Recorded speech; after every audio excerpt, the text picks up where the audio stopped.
अस्सलामुअलैकुम। आजकल शादियों के सीजन है तो क्यों ना आज हम बनाएं ठंडी ठंडी रबड़ी खीर, वो भी बिल्कुल क्रीमी और मलाईदार। खीर तो हर घर में मुख्तलिफ स्टाइल से बनाई जाती है, लेकिन ये जो आज मैं खीर बना रही हूँ ये थोड़ी सी मुख्तलिफ स्टाइल से बनाऊंगी, जो अक्सर आप लोगों ने शादियों में, फंक्शन में कई बार इस तरह की खीर लाजमी खाई होगी। वैसे भी अक्सर हमारा मीठे खाने को दिल करता है तो हम फौरन से रुख करते हैं रेस्टोरेंट वगैरह में। तो अब आपको किसी भी रेस्टोरेंट या कहीं भी जाने की जरूरत नहीं, तो हम आज घर में आपको बनाना बताएंगे एकदम क्रीमी और रबड़ी खीर, वो भी बिल्कुल लो बजट में, वही जायका वही टेस्ट। तो चलिए जी, टाइम ना वेस्ट करते हुए बनाते हैं एकदम रिच रबड़ी खीर। वीडियो में दिए गए स्टेप को फॉलो कीजिएगा ताकि आपकी क्रीम इसी तरह क्रीमी और रिच बने। वीडियो पसंद आए तो लाइक शेयर जरूर कीजिए। तो आज मैं आपको मुकम्मल तरीका शेयर करूंगी। तो इसके लिए ये तकरीबन हमने 5 चम्मच लिए हैं चावल के। चावल आप कोई सी भी ले सकते हैं। अब हम क्या करेंगे, चावलों को 2 से 3 पानियों के अंदर अच्छे तरीके से धोएंगे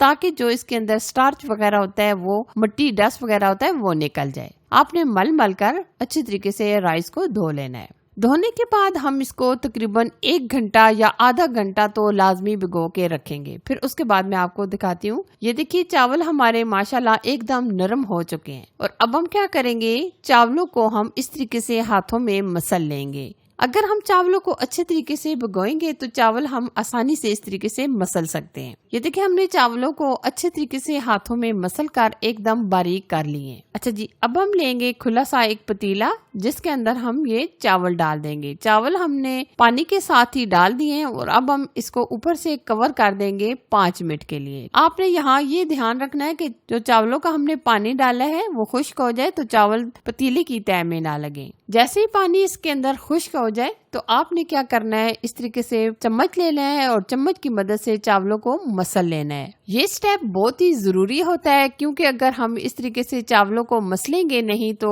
हमारी जो खीर है वो अच्छी नहीं बनेगी। तो आपने यहाँ बहुत अच्छे तरीके से इस तरीके से चावल को मसल लेना है और मिक्सी जार का इस्तेमाल नहीं करना, क्योंकि अगर हम मिक्सी जार के अंदर ये राइस डाल देते हैं तो ये बिल्कुल एकदम दूध सा बन जाता है। तो आपने इस तरीके से चम्मच की मदद से हल्का हल्का मसल लेना है। क्योंकि ये चावल अच्छे तरीके से गले हुए हैं तो ये आसानी से इस तरीके से आप मसल सकते हैं। ये देखिए, हमने चावलों को इस तरीके से मसल दिया है। तो अब हम यहाँ लेंगे दूध हम यहाँ 3 लीटर के करीब ले रहे हैं। आप सोच रहे होंगे कि हमने इसमें 5 चम्मच सिर्फ चावल डाले हैं और 3 लीटर दूध। तो हाँ, अगर आप चाहते हैं कि हमारी खीर एकदम क्रीमी और रबड़ी सी बने तो आपने दूध 3 लीटर डालना है और सिर्फ 4 से 5 चम्मच राइस डालने हैं। कुछ लोग यहाँ ये भी गलतियां करते हैं कि तकरीबन आधा किलो पाव चावल डाल देते हैं, जिसकी वजह से खीर बिल्कुल अच्छी नहीं बनती। तो अब हमने यहाँ अच्छे तरीके से बॉयल आने देना है, फिर उसके बाद फ्लेम बिल्कुल स्लो कर देना है। अब हम स्लो फ्लेम पर इसको पकाएंगे। तब तक हम नेक्स्ट प्रोसेस देख लेते हैं कि हम इसमें अब क्या करेंगे। हम इसमें चीनी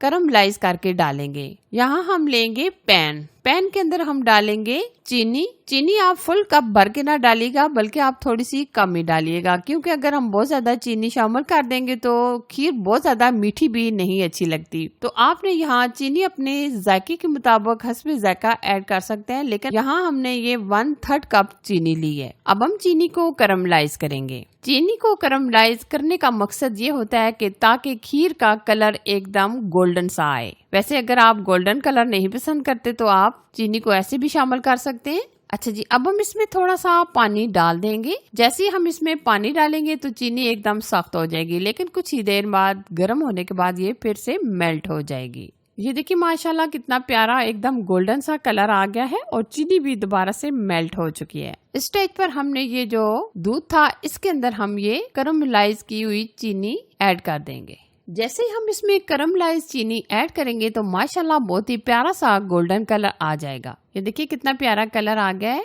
लेकिन ये जब थिक हो जाएगी तो और भी गोल्डन कलर की हो जाएगी। तो अब हम बिल्कुल लो आंच पर इसको पकने के लिए आधा पौना घंटा छोड़ देंगे।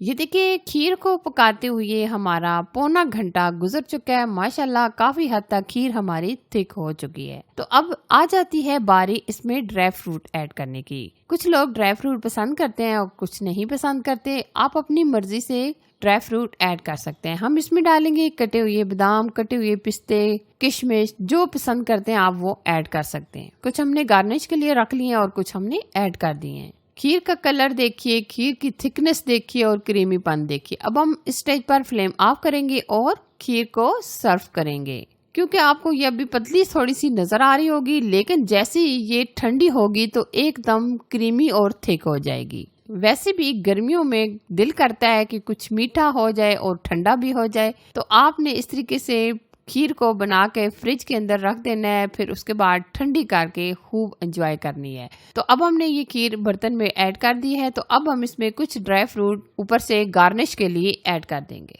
अब हम इसको आधा घंटा या 1 घंटा के लिए फ्रिज में रख देंगे। फिर उसके बाद मैं आपको दिखाती हूँ कि हमारी ये मजेदार सी क्रीमी क्रीमी ठंडी ठंडी खीर कैसी बनी है। ये देखिए जी, माशाल्लाह, आप देख सकते हैं कितना परफेक्ट इसका कलर आया और इसका क्रीमीपन देखिए और इसका टेक्सचर देखिए। यकीन माने देखते ही मुंह में पानी आ रहा है। तो लीजिए जी, माशाल्लाह, जबरदस्त क्रीमी ठंडी ठंडी हमारी खीर बनकर तैयार है। अगर आपको ये खीर की रेसिपी अच्छी लगी तो प्लीज इसे लाइक कीजिए, शेयर कीजिए, और अगर आपने अभी तक चैनल को सब्सक्राइब नहीं किया तो जरूर सब्सक्राइब कीजिए, ताकि मैं आपके साथ इसी तरह अमेजिंग नई और टेस्टी रेसिपी शेयर करती रहूं। Thanks for watching. Allah Hafiz.